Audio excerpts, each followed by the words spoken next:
जोहार नमस्कार। मैं देवनारायण सिंह खरवार। आज तक आप लोगों ने जो भी वीडियो देखा वो समाज के बारे में था और कहीं का समाचार कहीं का प्रोग्राम ये सब देखते थे। आज हम आप सबों को मिला रहे हैं एक ऐसे शख्स से जिन्होंने यूजीसी नेट क्लियर कर लिया है। नेट ही बोलते हैं ना? जी चलिए, तो आज आपको मिलवाते हैं। चलिए, सबसे पहले हम इनका इस खरवार आदिवासी एकता संघ यूट्यूब चैनल और फेसबुक पेज में स्वागत करते हैं। चलिए, आपका स्वागत है जी। सबसे पहले आप ही अपना परिचय दे दीजिए। बोलिए, सुनाई देगा। मेरा नाम गोरखनाथ सिंह है। ग्राम कर्री, पोस्ट विश्रामपुर, थाना रंका, जिला गढ़वा, झारखंड के मैं निवासी हूँ। जी, तो अभी जैसा कि मैंने जाना, आपने भी बताया कि यूजीसी नेट आपने क्लियर कर लिया है। तो ये क्या होता है, इसके बारे में थोड़ा जानकारी दीजिए।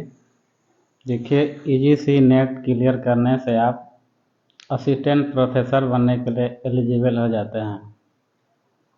अच्छा, ये प्रोफेसर मतलब किस क्लास को पढ़ाएंगे? देखिए, ये प्रोफेसर बनने के बाद आपको बीए एमए में आपको पढ़ाने के लिए मिलेगी। अच्छा अच्छा, ये इंटर के बाद वालों को लिए? इंटर के बाद वालों को मिलेगी। अच्छा, तो अच्छा ये बताइए, ये पढ़ाई मतलब ये नेट जो एग्ज़ाम होता है इसके लिए एलिजिबल कौन होते हैं?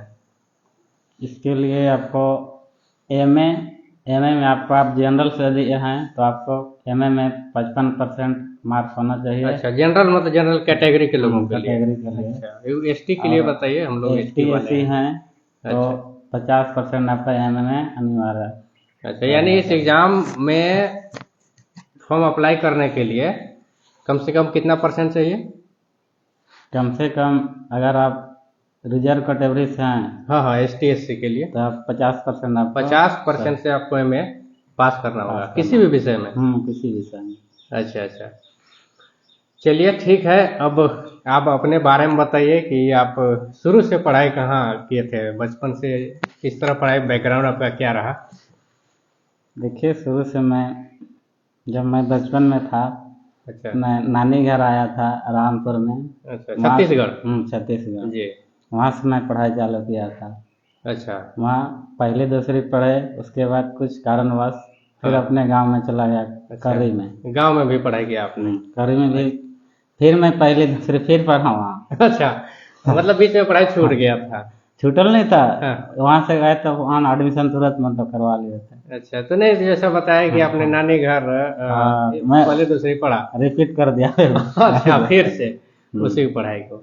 तो फिर गांव में कितने क्लास तक पढ़ाई किए? फिर दूसरे तक पढ़ा मैं। अच्छा, दूसरे तक। उसके फिर बाद? बसकटिया बोलते हैं, टोला बसकटिया है, ग्राम विश्रामपुर में फिर मैं गया। तो कौन स्कूल था, सरकारी था या प्राइवेट? सरकारी ही था। अच्छा, सरकारी स्कूल में ही वहाँ पुनः नामांकन हुआ? वहाँ फिर मैं दूसरा से फिर मैं पढ़ा। अच्छा अच्छा, वो कब पढ़े होंगे लगभग? लगभग भूल गए? हाँ, पहले दूसरे और आज कहाँ यूजीसी नेट क्लियर कर गए, काफी समय रहा होगा। अच्छा, बसकटिया आपने पढ़ा सरकारी स्कूल में, तो वहाँ कितने क्लास तक पढ़े? हाँ, 5 तक मैं पढ़ा। अच्छा, 5वीं कक्षा तक पाँचवीं स्कूल उतना ही तक था? हाँ, पहले उतना ही चलिए, था। उसके बाद? उसके बाद रंका हाई स्कूल में गया। अच्छा, तो वहाँ भी सरकारी में? वहाँ भी सरकारी में। अच्छा अच्छा तो वहाँ 10वीं पास किया। अच्छा, 10वीं में कितना परसेंट था आपका? मैट्रिक बोलते हैं। हाँ, कितना परसेंट था आपका? मैक्सिमम मेरा परसेंट था 52% था। अच्छा, 52% से आप मैट्रिक पास किए? मैट्रिक पास किए थे। अच्छा, रंका हाई स्कूल से? रंका हाई स्कूल, हाँ। अच्छा, तो उसके बाद? उसके बाद फिर राजमाता गुंजेश्वरी रंके यानी में मैट्रिक है। तक वहाँ तक पढ़े? उसके बाद फिर राजमाता गुंजेश्वरी में अच्छा इंटर किया, कॉमर्स विषय से। अच्छा फिर उसके बाद मैं रामानुजन चला आया। अच्छा, यानी अब झारखंड में पढ़े इंटर तक? इंटर तक पढ़ा। उसके बाद छत्तीसगढ़ आ गए? छत्तीसगढ़ आ गया। अच्छा अच्छा यहाँ फिर बीए किए, एमए किए। उसके बाद अच्छा, बीए कौन कॉलेज से किए? बीए लरंगसाय अग्रणी महाविद्यालय रामानुजन। अच्छा, बीए।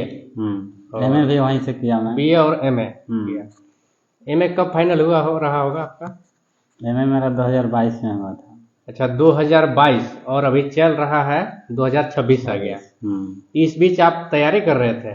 तैयारी मैं कर रहा था। अच्छा यही यूजीसी का? यूजीसी नेट का मैं तैयारी कर रहा था, अभी तक मैं कर रहा था। अच्छा अच्छा, तो ये जो आप एग्जाम दिए ये पहली बार में दिए या कितनी बार में आपका? ये मेरा चौथा अटेम्प्ट। अच्छा चौथा अटेम्प्ट में इन्होंने क्वालिफाई कर लिया है। तो ये बताइए कि आपका ये सब घर से सपोर्ट मिलता था या खुद से या कैसे था आपका? आपको मैंने जहाँ तक जान रहा है कि आपका भी बैकग्राउंड उसका मतलब नहीं है सक्षम कि इतना पढ़ाई कर सके। साथियों आपको बता दें कि मेरे नॉलेज में गांव तो छोड़िए आसपास के इस डिग्री तक किसी ने पढ़ाई नहीं किया है अभी तक, और आगे इसके क्या होगा ये तो भविष्य की बात है।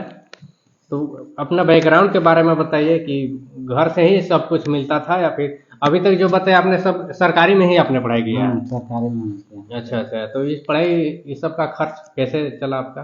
घर से ही किसी तरह से। अच्छा, तो पिताजी क्या करते हैं आपके? किसानी। अच्छा, खेती किसानी? हाँ, खेती किसानी करते। अच्छा, कितने भाई होते हैं आप लोग? मतलब 5 भाई होते हैं। अच्छा, आप कौन हैं, कौन नंबर पे? सबसे छोटा हूँ। सबसे छोटे हैं आप? 5वां नंबर पे। अच्छा 5वें नंबर पे आप हुए ना। चलिए, तो 5वें नंबर में भाई लोग भी सपोर्ट करते हैं आपका? करते हैं। ये पढ़ाई के मामले में? करते हैं। अच्छा, खर्च वगैरह देते हैं? थोड़ा बहुत।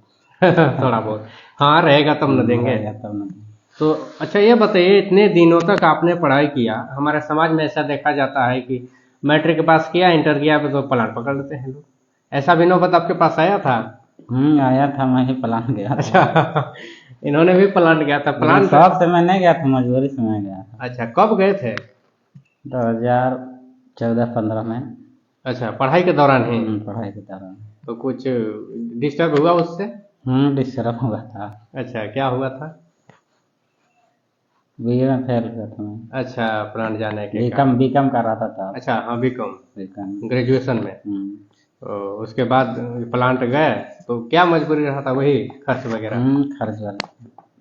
अच्छा अच्छा, तो उसके बाद आपने जब बीकॉम फाइनल किया? बीकॉम नहीं किया, बीए किया मैं। बीकॉम। अच्छा, बीकॉम छोड़ दिए? बीकॉम छोड़ दिया। अच्छा, उसमें भी आपका डिस्टर्ब हो गया। अच्छा, इतने दिनों तक जैसा मैं बता रहा था कि प्लांट लोग चले जाते हैं किसी तरह, फिर भटक जाते हैं। तो आपको ऐसा कभी नहीं हुआ कि पढ़ाई लिखाई क्या है, अब कुछ होगा नहीं? ऐसा कैसे प्रेरणा आपको मिला कि इतना आप आगे बढ़ गए अब तक? नहीं, मेरा को विश्वास था कि प्लान तो आदमी कमेबे करता है, कुछ अलग मैं करना चाहता था। अच्छा अच्छा, आप अलग, सबसे अलग करना चाह रहे थे। तो गार्जियन लोग अभी नहीं कहे कि बेटा अभी ये सब नहीं होगा? हम तो देख रहे हैं कि आपके आसपास में कोई ऐसा पढ़ाई नहीं किया है। नहीं, गार्जियन को मैं खुद ही समझाता हूँ। तो अच्छा अच्छा, मानते हैं गार्जियन आपकी बात? मानते हैं। गार्जियन आपके पढ़े लिखे नहीं है? नहीं। कितना पढ़े लिखे होंगे? दूसरा तीसरा। अच्छा हाँ, यो कहे अनपढ़, मतलब सिग्नेचर वगैरह कर लेते होंगे। तो इतना मेहनत आप कितना पढ़ते थे, कितने घंटा? मैं पढ़ता था एमए के बाद से, मैं जब से तैयारी कर रहा हूँ तब से मैं ये यूजीसी नेट का? 10 से 12 घंटा मैं डेली पढ़ता था मैं। तो दिन में या रात में? जब भी टाइम मिल गया तो मैं पढ़ता था। अच्छा, पढ़ाई के अलावा फिक्स नहीं था। पढ़ाई के अलावा मैं टाइम टेबल ही मैं नहीं बनाया था। अच्छा, पढ़ना है तो पढ़ना है। अच्छा, तो साथी दोस्त नहीं डिस्टर्ब किया? अधिकतर होता है कि नहीं चलो घूम के आते हैं, ऐसा? नहीं, मैं रूम में रहता था। अच्छा, साथी दोस्त से कोई लेना देना नहीं रहता। अच्छा, वो कोई ऐसा नहीं होता है कि फोन ऑन में कर दिए कि कुछ बात करते हैं, ऐसा? नहीं, मैं बोल दिया था दोस्त लोगों को। हाँ हाँ, फिर कृपया डिस्टर्ब ना करें। सब लोग मान गए। अच्छा, अभी जो आपने ये पास किया है, ये बात आपने अपने घर के लोगों को बताया है? हाँ, अभी नहीं बताया। अभी नहीं बताया? पहले ही हम लोग जान गए। चलिए, तो अब तक ये जो आप जो डिग्री हासिल की है, आपको कैसा लग रहा है? मतलब ऐसा लग रहा है कि हाँ कुछ किए हैं? हाँ, अंदर से लग रहा है कि कुछ किया। अच्छा, अब आगे का क्या प्लान है? आगे बस प्रोफेसर का वैकेंसी निकलेगा, उसका तैयारी करूँगा। अच्छा अच्छा, ठीक है, आपने तो बहुत अच्छा किया। हमारे समाज से अभी तक जो आसपास के जो क्षेत्र के हैं लोकल में, कोई इतना नहीं किए हैं डिग्री। तो अब इसके बाद आप पीएचडी ये सब का भी प्लान है? पीएचडी भी करना है। अच्छा, पीएचडी भी आप करेंगे? पीएचडी के लिए क्या करना होता है, कुछ बता दीजिए। पीएचडी के लिए आपको क्या होता है, एडमिशन लेना पड़ेगा, उसके लिए ना। अच्छा, एमए के बाद? नहीं, नेट के बाद। अच्छा, नेट निकालना ही होगा? निकालना ही है। अच्छा, उसके बाद? पहले था कि एमए के बाद आप पीएचडी कर सकते हैं, लेकिन हाँ। अब नियम चेंज हो गया है। अब आपको नेट निकालना ही पड़ेगा, तब पर आप पीएचडी कर सकते हैं। अच्छा, नेट निकालने के बाद। अच्छा, नेट निकालने के लिए क्या एलिजिबिलिटी है, मतलब क्या पात्रता है? एमए? हाँ, एमए है। और उम्र सीमा उसका? उम्र सीमा है, अब यदि आप जनरल से हैं, जनरल कैटेगरी से, हाँ। तो आपको नेट में 3 कैटेगरी होता है। अच्छा। एक जेआरएफ, एक नेट और एक पीएचडी। अच्छा, ये जेआरएफ क्या है? जेआरएफ आप जैसे कीजिएगा तो आप फेलोशिप आपको मिलेगा पीएचडी करते समय। अच्छा, यानी जेआरएफ कोई कोर्स है? नहीं, इसी में होता है। अच्छा, कैटेगरी मेरिट बनता है। अच्छा अच्छा, 3 कैटेगरी। हाँ, एक जेआरएफ, दूसरा नेट पीएचडी। पीएचडी। अच्छा, जेआरएफ करेंगे तो उसमें क्या फायदा है? जेआरएफ आप कीजिएगा हाँ। तो आपको पीएचडी में आपको जैसे एडमिशन मिलेगा, ठीक है। तो आपको फेलोशिप मिलेगा पर मंथ 40,000 42,000। अच्छा, स्कॉलरशिप की तरह? स्कॉलरशिप, हाँ। अच्छा, 30-40 जो भी, तो कितने दिनों तक मिलेगा? वो 5 साल तक मिलेगा। 5 सालों तक मिलेगा, पर मंथ? Per month. अच्छा, तो कितना उम्र में ये भरना होगा एमए के बाद? एमए के बाद जैसे मैं बोला जनरल कैटेगरी से आप हैं तो आपको 30 साल तक जेआरएफ करना आपको लिमिट है, एज। यानी 30 साल उम्र के अंदर ही आपको ये कर लेना है? पहले कर लेना। अच्छा, और एससी कैटेगरी से आप हैं, एसटी एससी ओबीसी, हम लोग तो आपको 5 साल के छूट मिलेगा, वही 35 यानी 35 साल तक। 35 साल के अंदर जेआरएफ कर लेना। तो साथियों, अगर आप लोग भी बीए के बाद एमए कर चुके हैं तो आप लोग ये क्या बताए, जेआरएफ, इसके लिए तैयारी नेट करना होगा। हाँ, तो नेट कीजिए और जेआरएफ के लिए अप्लाई कीजिए। 35 साल के अंदर ही ये आपको क्वालिफाई कर लेना है। तो आपको जो उसके बाद पीएचडी है ना, पीएचडी करेंगे तो उसका खर्च आपको सरकार की तरफ से मिलेगा, आपको घर से नहीं लगाना पड़ेगा। अच्छा, एक जेआरएफ हुए, जेआरएफ हमने क्लियर कर लिया तो पूरा खर्चा भी निकल जाएगा और पीएचडी भी क्लियर हो जाएगा। अच्छा, एक बीच वाला कौन बताए? नेट। तो नेट में क्या होता है? नेट जैसे हुआ तो आप पीएचडी करेंगे, लेकिन आपको फेलोशिप नहीं दी जाएगी, छात्रवृत्ति आपको नहीं मिलेगा। तो नेट और जेआरएफ क्या अंतर, नहीं समझ पा रहे हैं हम। फेलोशिप के अंतर हुआ। अच्छा, जेआरएफ करेंगे तो फेलोशिप मिलेगा। हाँ, अब नेट रहेगा तो फेलोशिप नहीं मिलेगा, पीएचडी कर सकते हैं। फिर तो नेट का भी कोई उम्र सीमा है? नेट का कोई उम्र सीमा नहीं। अच्छा, तो कहने में जेआरएफ 60 साल के बाद हम नेट निकाल सकते हैं, उसके बाद प्रोफेसर बन सकते हैं। इसमें वो जो आपको फेलोशिप मिलता है वो नहीं मिलेगा। तो यदि आपको प्रोफेसर बनना है दोस्तों, तो आप जेआरएफ जरूर कीजिए, इससे आपको घर से खर्च नहीं लगेगा और पीएचडी भी क्लियर हो जाएगा और प्रोफेसर भी बन जाएंगे। अच्छा, पीएचडी में क्या होता है, कुछ बता दीजिए, हमारे समाज से बहुत कम लोग जानते हैं। पीएचडी आप जैसे कीजिएगा तो आपको कोई लेखक के बारे में आपको उसको लिखना पड़ेगा उससे आगे। अच्छा, जैसे मैं कोई लेखक, जैसे हम प्रेमचंद के मान लीजिए। अच्छा, तो जैसा कि आपने बताया कि जेआरएफ के बाद पीएचडी कर लेंगे और नेट तो क्लियर हो ही गया है कि नहीं? नेट तो क्लियर हो गया। जेआरएफ यदि कर लेते हैं तो तीनों क्लियर, यही है ना? 2 तो क्लियर हो गया है। हाँ, नेट और पीएचडी जेआरएफ आ जाएगा प्लस पॉइंट। तो चलिए, कोशिश कीजिए यदि आप पढ़ रहे हैं तो ये समय रहते इसको क्लियर कर लें। और 35 साल काफ़ी होता है मेरे हिसाब से पढ़ने वालों के लिए, है कि नहीं?